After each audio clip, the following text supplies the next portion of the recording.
गुरु ज्ञान गुणशील है, परम पुनीत स्वतंत्र। गुरु संघर्ष ते संलग्न गति, भवतरणे महामंत्र। ओम सभी भूतों का भूतेश्वर सदगुरु सर्वजोगेश्वर स्वामी ब्रह्मानंद जी तथा संसारिक सभी जीव प्राणी सदगुरु सर्वजोगेश्वर स्वामी ब्रह्मानंद जी इस धराधाम पर आए और लोगों को अनेक तरह से चेतावनी दे गए। उस चेतावनी को जो समझ लिए उनका जीवन महान बन गया। जो नहीं समझे तो जैसे चल रहे हैं। स्वामी जी का कुछ शब्द है, कुछ पद है, कुछ दोहा है। यदि अच्छे ढंग से लोग उस पर विचार करें, खोज करें, तो हो सकता है कि उनका जीवन सफल हो जाए।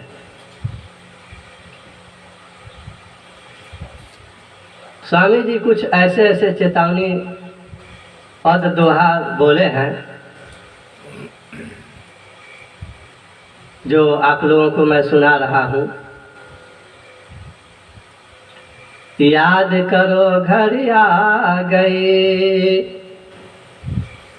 नारायण रूप में भगवान सुनो। होगी वही हाल जो त्रेता का व्यवधान सुनो।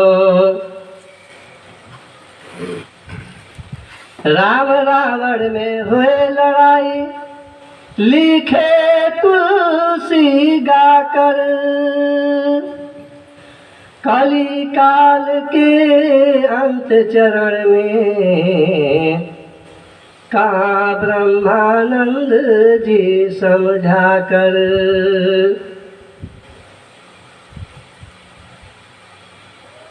मांस मदिरा खाने वाला रावण वंश कहलाता है। जो जो इसमें रत हुआ, वंश विनाश हो जाता है।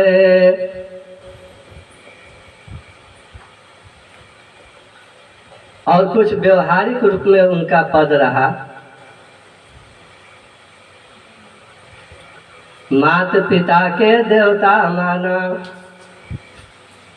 अतिथि के भगवान।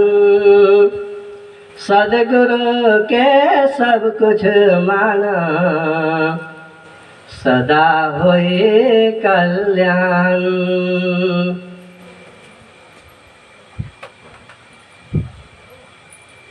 दूसरा, सास ससुर के देवता माना, श्रीपति भगवान। सदगुरु के सब कुछ माना, सदा होए कल्याण। ईमान परिश्रम सेवा तीन काम महान। तीनों में जो रत हुए, बने परम सुजान।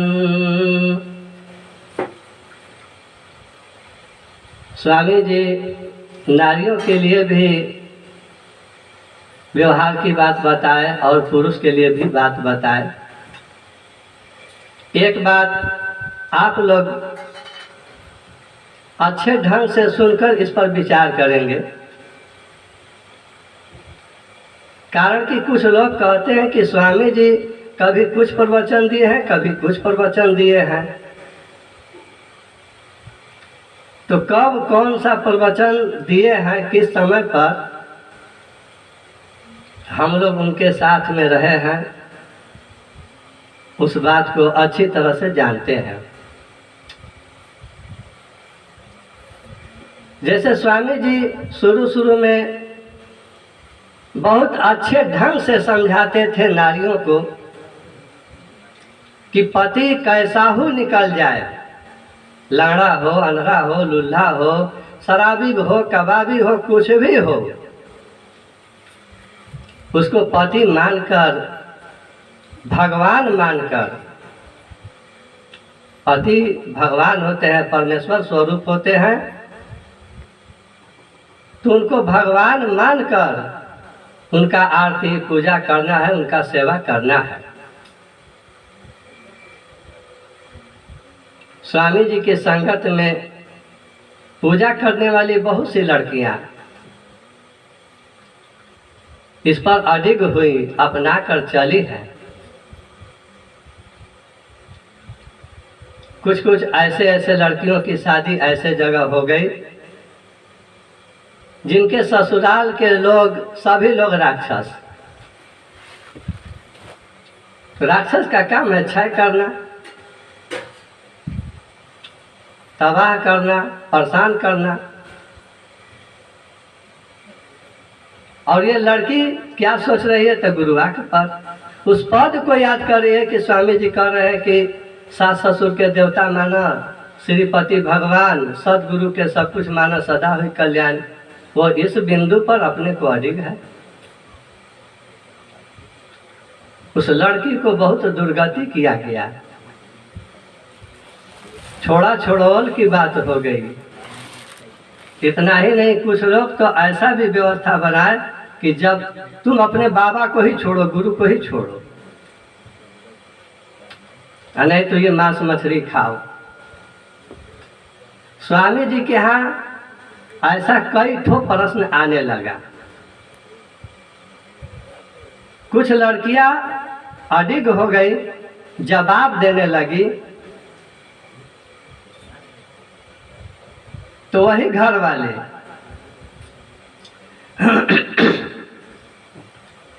उनके सास ससुर या पति कह रहे हैं कि तुम्हारे गुरु यही सिखाए हैं,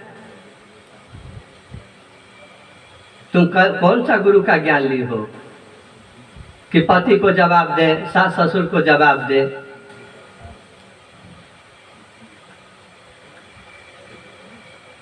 अंत में स्वामी जी के यहाँ वैसा बहुत सा सवाल आने लगा कि स्वामी जी आप कहते हैं कि गोड़ लगी, हम गोड़ लगने जाते हैं तो मार देते हैं, दारू पीकर आते हैं, बहुत मारते हैं, पीटते हैं, सास ससुर भी उतना ध्यान नहीं देती हैं, सास ससुर भी परेशान हो जाती है, कहते हैं कि अब हम क्या करें, लड़का उदंड निकल गया है तो बोलो हम क्या करें। अंत में अलग भी कर देते हैं। जब स्वामी जी के यहाँ कई ठो प्रश्न आ गया, ये कहीं कहीं सास ससुर के बारे में भी आ गया कि आरती दिखाने जा रहे हैं, गोड़ लगने जा रहे हैं तो मार देती है, लात से फेंका जाती है, चल चल इकुल टिमटिमा करे की जरूरत नहीं बा। तो कुछ लोग कहने लगे कि टोना करने आ रही है, हम लोग को टोनहीन है।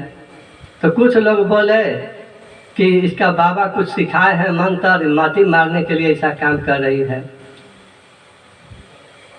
तो स्वामी जी के यहाँ जब ये प्रश्न आ गया तो एक बार स्वामी जी प्रवचन में बोल रहे थे कि नारी के लिए पति भगवान है,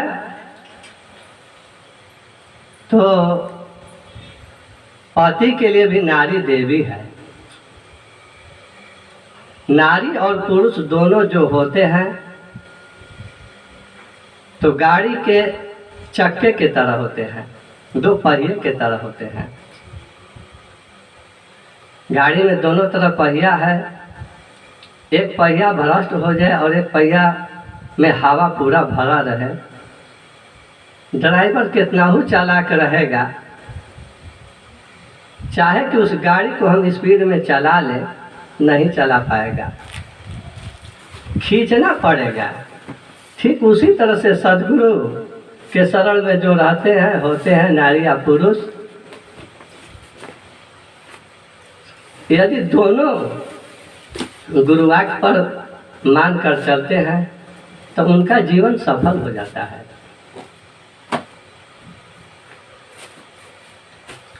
स्वामी जी बताए कि देखिए, नारी के लिए पति भगवान है, लेकिन वह कौन पति भगवान है? जो नारी को आदर देता है, सम्मान देता है, उसका देख रेख करता है, भरण पोषण करता है। ये नहीं कि नारी पूजा पाठ कर रही है, हर सेवा में लगी हुई है और वह अपना छोड़ नहीं रहा है, दारू पी रहा है, गांजा पी रहा है, हीरोइन पी रहा है, घर में आकर जो है मारपीट कर रहा है, घर का सामान ले जाकर बेच दे रहा है, कंगाल बनाते जा रहा है, मारपीट किया है। वह भगवान नहीं, शैतान है। वह नारी के लिए भगवान नहीं, शैतान है।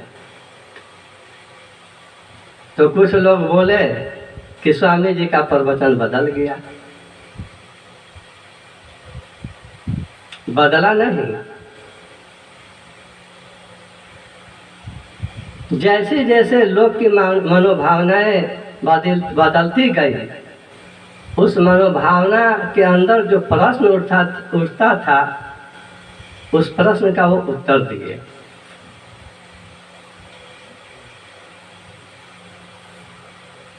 इस साकार संसार में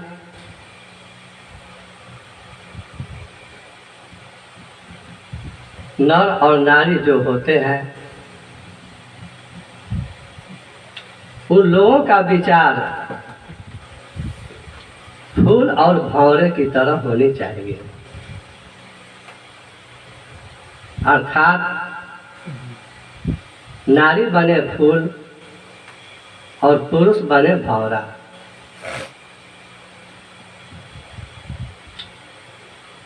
भंवरा में भी दो तरह के भंवरा होते हैं। एक भंवरा जो होता है समय के अनुकूल अपना कार्य करता है,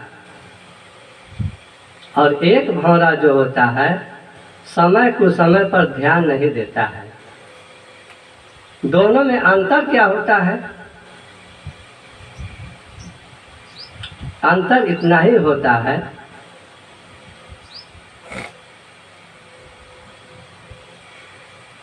कि कमल के फूल आप लोग देखे होंगे, सुने होंगे,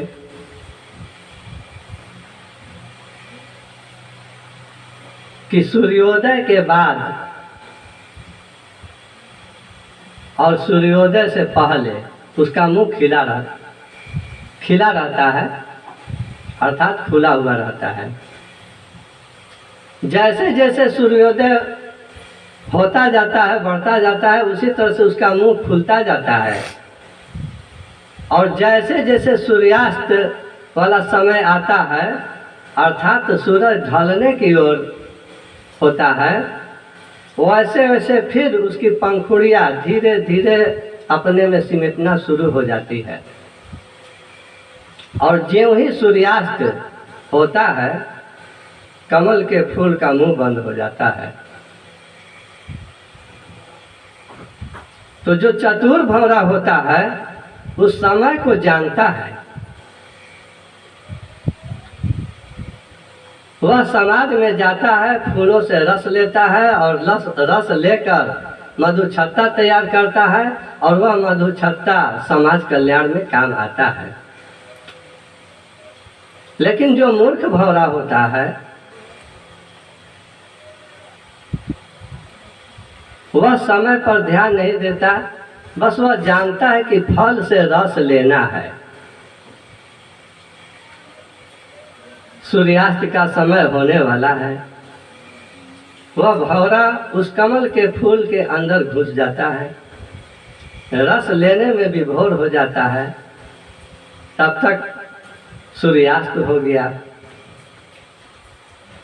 पंखुड़ी उसका बंद हो गया।